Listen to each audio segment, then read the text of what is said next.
दोस्तों अब हमारा पूरा फोकस एग्जाम की तैयारी पर है। इसी सिलसिले में हम chapter wise question answer discuss करेंगे।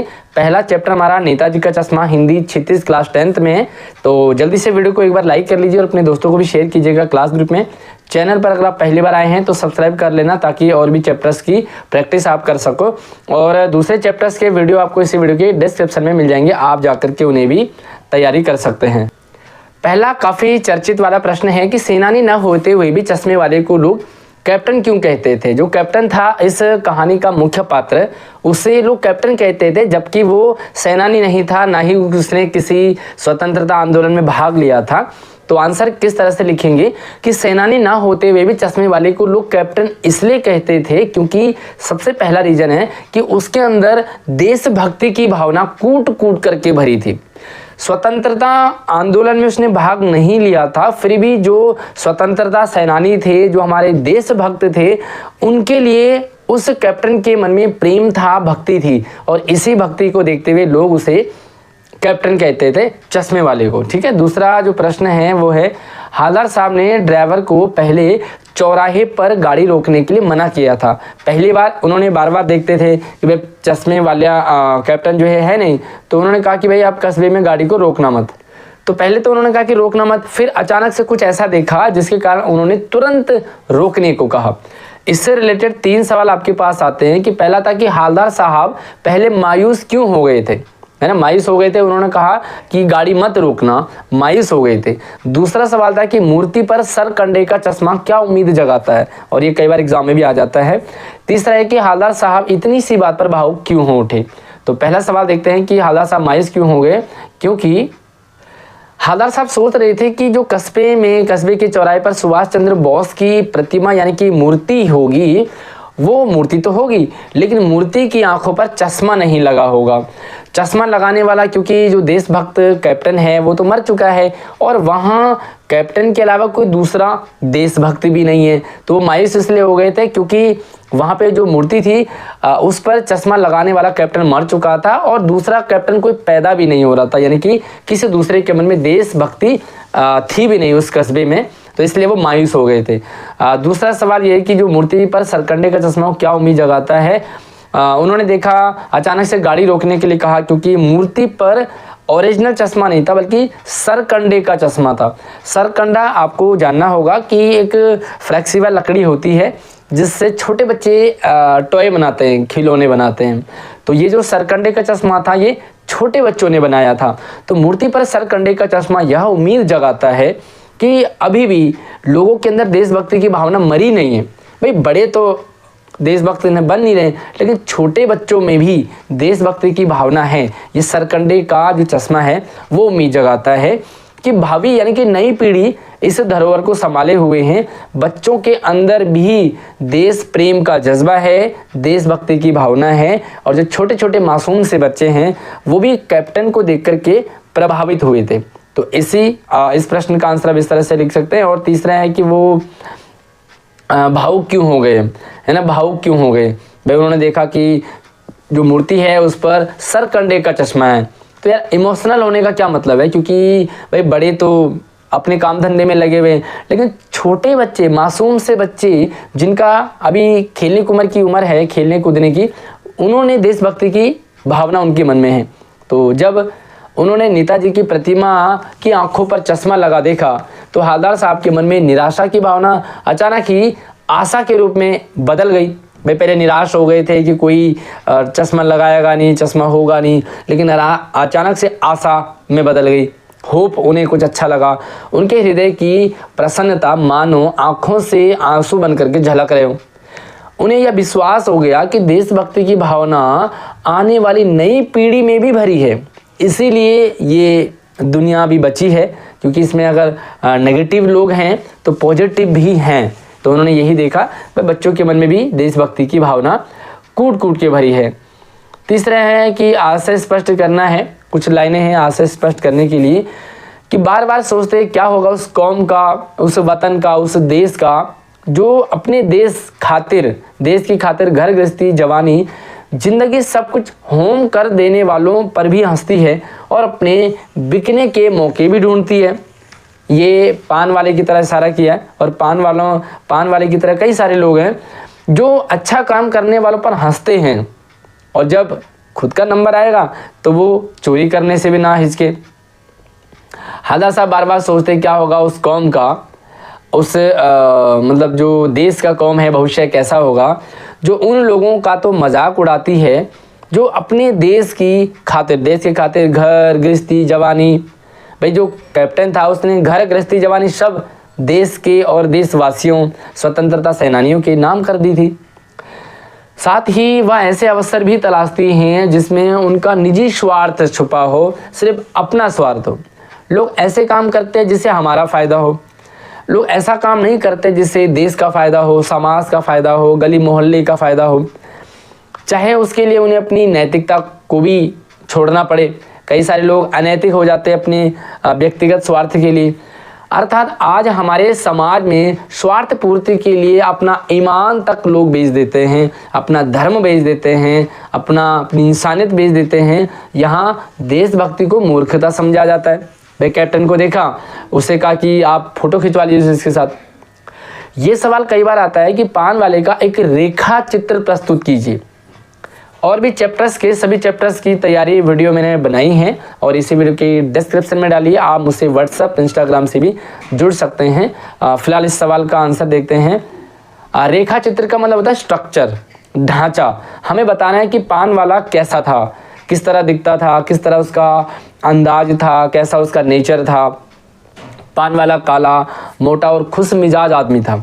काला था, मोटा था, बड़ी सी तोंद थी उसके सिर पर गिने चुने बाल ही बचे थे। ये भी आता है कि बाल उसके कम थे। ज़्यादा पान खाने के कारण उसके जो दांत हैं वो काले पीले हो चुके थे, सारे बत्तीसी। वह एकदम अपने मुंह में पान भरा रहता था, हमेशा वो पान भरा रहता था, अपना पेट थिरकाता रहता था, आँखों में हंसता रहता था। तो इस तरह से आप पान वाले का रेखा चित्र प्रस्तुत कर सकते हैं। अगला सवाल है कि वो लंगड़ा क्या जाएगा फौज में, पागल है पागल। कैप्टन के लिए पान वाले ने कहा, पान वाले ने कैप्टन को लंगड़ा कहा क्योंकि वो दिव्यांग था, वो सही से प्रॉपर चल नहीं पाता था, ऊपर से उसे पागल भी कह रहा है। तो जब पान वाले के लिए कैप्टन ने पान वाले ने कैप्टन के लिए कुछ ऐसा कहा तो आपकी क्या प्रतिक्रिया है पान वाले का इस तरह से कहने पर? ऑब्वियसली आपको गुस्सा आएगा कि भाई एक तो दूसरा आदमी कुछ कर रहा है, आप खुद कुछ नहीं कर रहे हैं, कोई दूसरा कर रहा है तो उसके ऊपर भी हंस रहे हो। यह टिप्पणी कैप्टन के बारे में हवलदार साहब द्वारा पूछे जाने पर पान वाले द्वारा की गई। पान वाले ने कहा उसके साथ फोटो खिंचवा लो, जो बिल्कुल उचित नहीं है, अच्छा नहीं है। पहली बात, जो कैप्टन है वो शरीर से प्रॉपर नहीं है, मतलब दिव्यांग है। दूसरा सबसे मेन चीज़, उसके मन में देशभक्ति की भावना है। तीसरी चीज़, उसके पास खुद की दुकान तक नहीं है, खुद इतना पैसा नहीं है, फिर भी वो उसके मन में देशभक्ति की भावना है। तो भाई इतना सारा कुछ होने के बाद उसका मजाक उड़ाया जाना अच्छा नहीं है। कैप्टन शारीरिक रूप से अक्षम यानी कि प्रॉपर नहीं था, जिसके लिए फौज में नहीं जा सकता था। भाई कैप्टन नहीं जा सकता था, लेकिन पान वाला तो जा सकता था। क्या पान वाला गया फौज में? क्योंकि देशभक्ति की भावना है नहीं, परंतु उसके हृदय में जो अपार देशभक्ति की भावना थी कैप्टन के मन में, वह किसी फौजी से कम नहीं था। जरूरी नहीं कि आपको फौज में ही जाकर के देशभक्ति दिखानी है। कैप्टन अपने कार्यों से जो असीम देश प्रेम प्रकट करता था, उसी कारण पान वाला उसे पागल कहता था। भाई जो लोग अच्छा काम करते हैं आज समाज में आप देखते हो, उनका मजाक उड़ाया जाता है। ऐसा कहना पान वाले की स्वार्थपरता की भावना को दर्शाता है, जो सर्वथा अनुचित है, अच्छी बात नहीं है।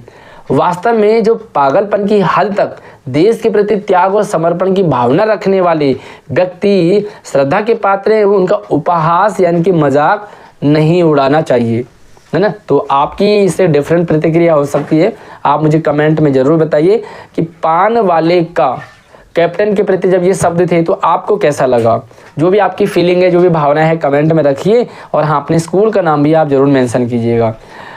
अगला सवाल है कि निम्नलिखित वाक्य पात्रों की कौन सी विशेषताओं की ओर संकेत करते हैं, क्योंकि बोर्ड में डिफरेंट सवाल भी आ जाते हैं, ठीक है, जो एज इट इज बुक्स से हटके भी सवाल आ जाते हैं।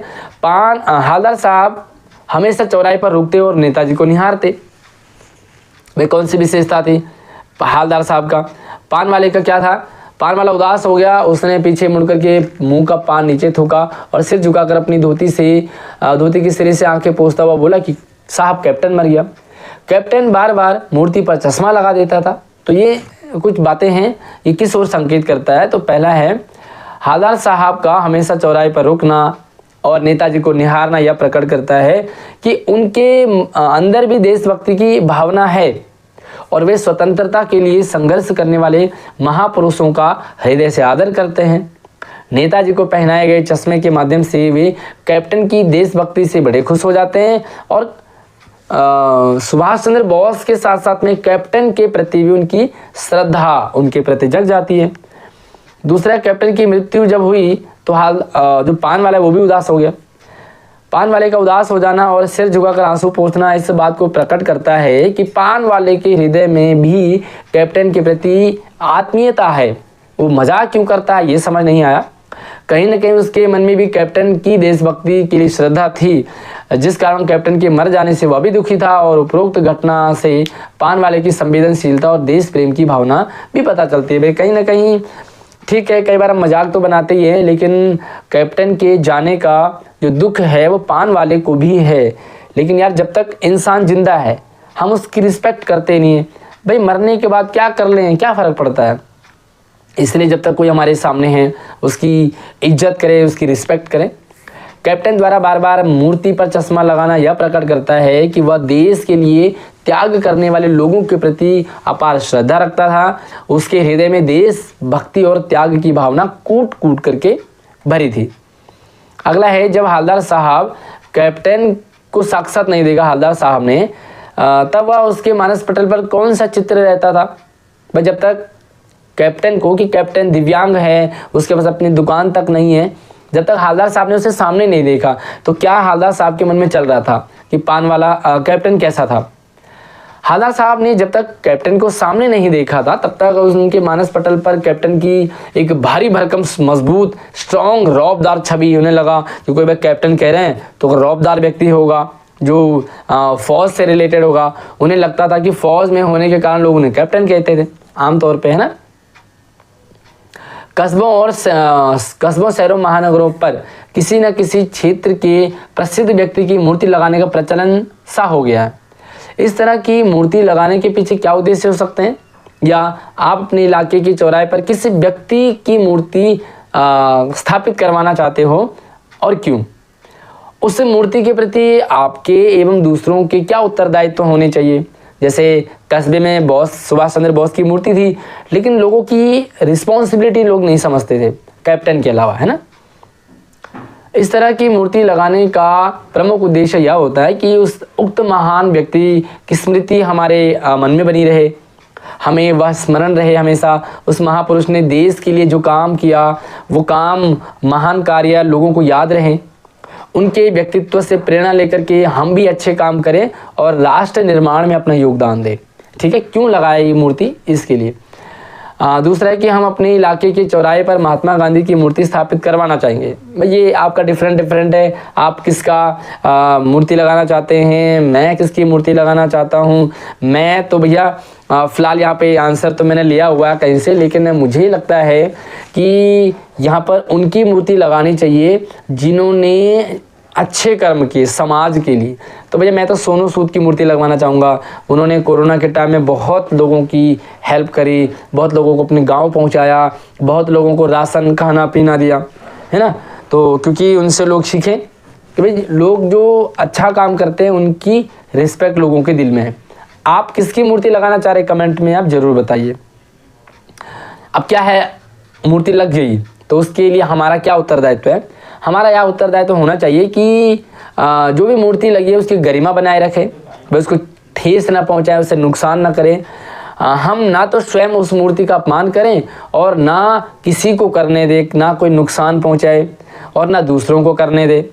हम उस मूर्ति के प्रति श्रद्धा प्रकट करें और उस महापुरुष के आदर्शों पर स्वयं भी चले। जो काम उन महापुरुष ने किए वो हम भी करें और दूसरे लोगों को भी ऐसा करने के लिए प्रेरित करें। ना नुकसान पहुंचाएं, ना पहुंचाने दें और लोगों को मोटिवेट करें। जिसकी मूर्ति है उसकी तरह खुद भी बनने का प्रयास करें। तो ये था नेताजी का चश्मा पार्ट पूरे क्वेश्चन आंसर आपके साथ डिस्कस करें।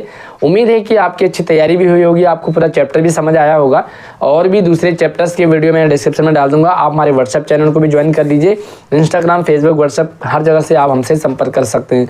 अगले चैप्टर को भी इस वीडियो के डिस्क्रिप्शन में डाल दूंगा। तो अगले वीडियो में मिलते हैं, तब तक आप किस चैप्टर्स की तैयारी करना चाहते हैं, किस टॉपिक की, क्योंकि ग्रामर के सभी टॉपिक भी हमारे चैनल पे हैं, आप किसकी तैयारी करना चाहते हैं मुझे कमेंट में जरूर बताइए। वीडियो पसंद आएगा लाइक कीजिए, अपने दोस्तों को शेयर कीजिए, चैनल को सब्सक्राइब करके ही जाना, ताकि आने वाली और भी वीडियो आपको लगातार मिलती रहेगी। मिलते हैं एक नए वीडियो में नए टॉपिक के साथ, तब तक आप अपना ख्याल रखिए। जय हिंद।